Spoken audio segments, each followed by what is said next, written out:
This morning we have another one of Jesus' parables, and what he's addressing is the attitudes with which we live our lives. And today it's choice, as we said at the beginning of the service.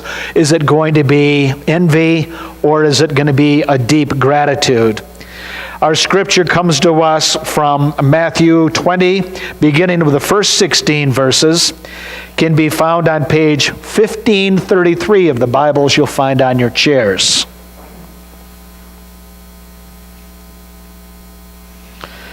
This is following Jesus teaching to a rich young man and dealing with possessions and with gratitude and putting God first. And this is a story that Jesus has crafted. We call them parables. For those of you who love geometry, it's the same word as parabola. Like you take a circle and you stretch it out, and it's a big ellipse kind of a thing. It's a big loop.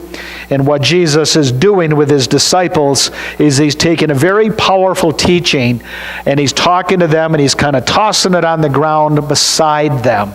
If he gives it to them straight, it's not going to be as effective. He could say, you should be generous and not envious, and they could say, well, okay.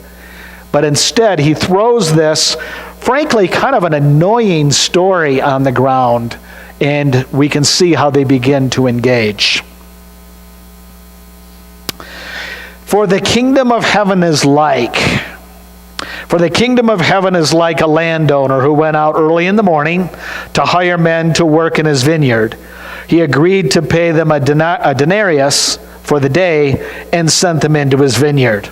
About the third hour, he went and saw others standing in the marketplace doing nothing. He told them, "You also go and work in my vineyard, and I will pay you whatever is right." So they went. He went out again about the 6th hour and the 9th hour and did the same thing. About the 11th hour, that is 1 hour before quitting time, he went out and found still others standing there. He asked them, "Why have you been standing here all day long doing nothing?" "Because no one hired us." I don't know, I just think that's funny. "Why are you still standing here?" "Because nobody hired us." Okay. He said to them, "You also go and work in my vineyard." When evening came, the owner of the vineyard said to his foreman, "Call the workers and pay them their wages, beginning with the last ones hired and going on to the first." The workers who were hired about the 11th hour came and each received a denarius. So when those came who were hired first, who they expected to receive more, but each one of them also received a denarius. When they received it, they began to grumble against the landowner. "These men who were hired last worked only an hour," they said, "and you have made them equal to us who have borne the burden of the work and the heat of the day." But he answered one of them, "Friend, I am not being unfair to you. Didn't you agree to work for a denarius? Take your pay and go.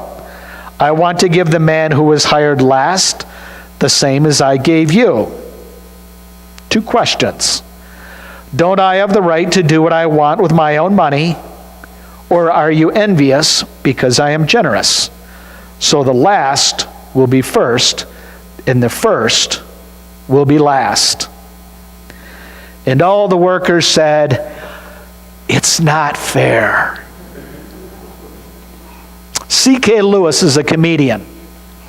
And C.K. Lewis is kind of a philosopher comedian. And his bits are pretty funny. But inside of each of his bits, there is a philosophical moral lesson. And I have about a minute and a half of one of his bits. And I would like to show it to you because I think it makes the point that Jesus is making here. Can I have a mango pop? No, there's only one. That's not fair. It's not fair, Daddy. What? Lily got a mango pop and I didn't get one. Yep. Well, that's not fair. I don't even know what that means. Why does she get one and not me? Because she's a separate person from you. You're never going to get the same things as other people. It's never going to be equal. It's not going to happen ever in your life, so you might as well learn that now, okay? Well, then I get something else, Yummy. You I get something else. What do you mean you get? I get something else, Yummy. Jane, nobody gets anything. She got something. She got a mango pop. Yeah, that's right now she's lucky, and you're not particularly lucky. Maybe later you'll be lucky. Maybe But at it's some so point. not fair. You only should be concerned with what somebody else It's not fair. I'm telling you something right now. You should only ever be concerned with what's... You are not fair. Listen to me. The only time you look in your neighbor's bowl is to make sure that they have enough. You don't look in your neighbor's bowl to see if they have as to make sure you have as much as them. You want to just make sure that they are...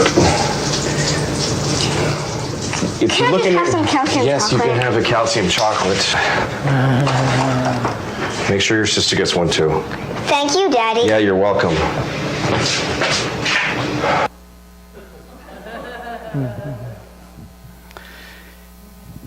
Yeah, early in our lives, we learn what is fair and what isn't fair.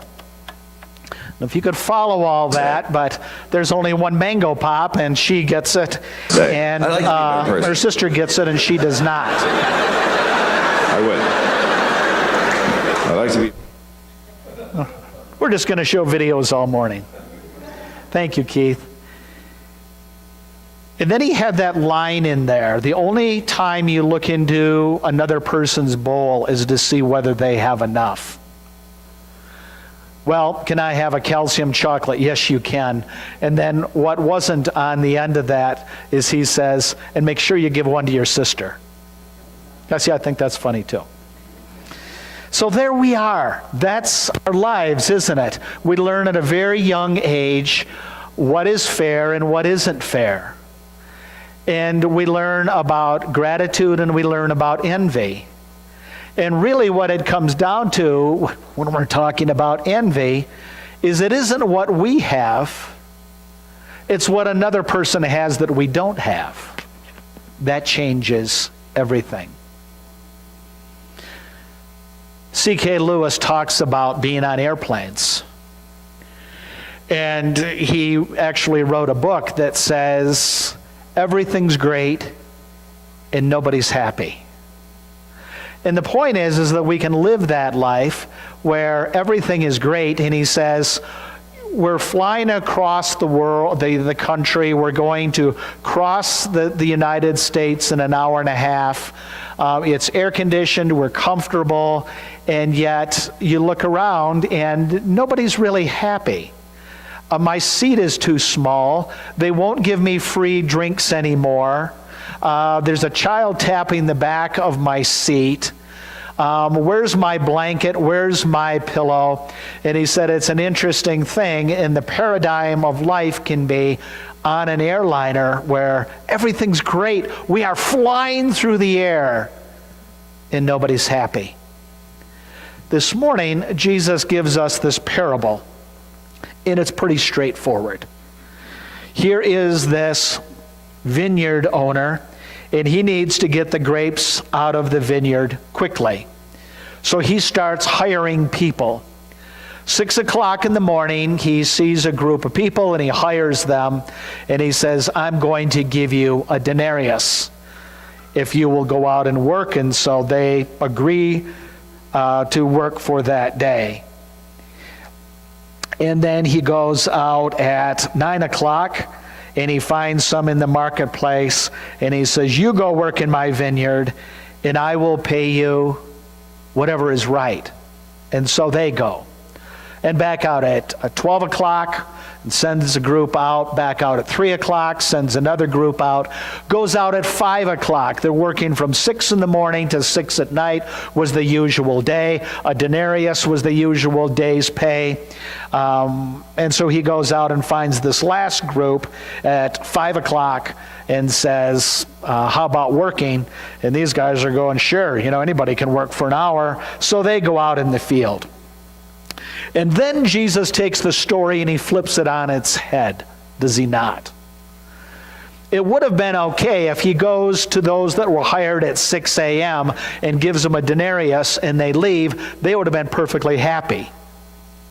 Same with the 9, the 12, and the 3, and the 5.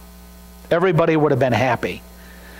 But he flips it over, and the landowner tells the foreman, call the 6 a.m., call the 5 o'clock people in here and pay them. And so they've worked for an hour, he gives them a denarius, and all the rest of the workers are saying, wow, this is going to be awesome. I thought it was a denarius a day. Apparently it's a denarius an hour. I'm going to make 12 denarius for the day. Then the 3 o'clock people come in and gives them a denarius. And all the way it gets down to, of course, the people that have worked 12 hours, the heat of the sun, they're not getting any breaks. They get paid what everybody else gets paid, and now they are steamed. And we read this, and we're kind of annoyed too. What do we say? It's not fair. I've worked all day long. Look how much I've done for you. I've been with you this whole time. Kind of sounds like the prodigal son's brothers, doesn't it? I've been with you this whole time, and still I'm treated the same as everybody else. It's not fair. So then, 2 questions are asked. We picture God, we picture Jesus asking these 2 questions. Don't I have the right to do what I want with my own money, with my own blessings? Jesus is asking us that. Don't I have a right to deal out my blessings, to deal with generosity in the way that I choose? And we say, well, I'm not sure. The correct answer is yes, of course, Lord. Everything belongs to you. You get to do what you want. But in our heart of hearts, it's like, I don't know. I think I would like to be the hander-outs of blessings. Because it seems to me like God's making some mistakes here. Because as I look around the world, I judge that there are some people that have lived awful lives, and they're going to get the same eternal blessings of God that I have been getting, and I have been with God, and look at all the stuff I've done for you, and I've been sweating all this time. It's not fair.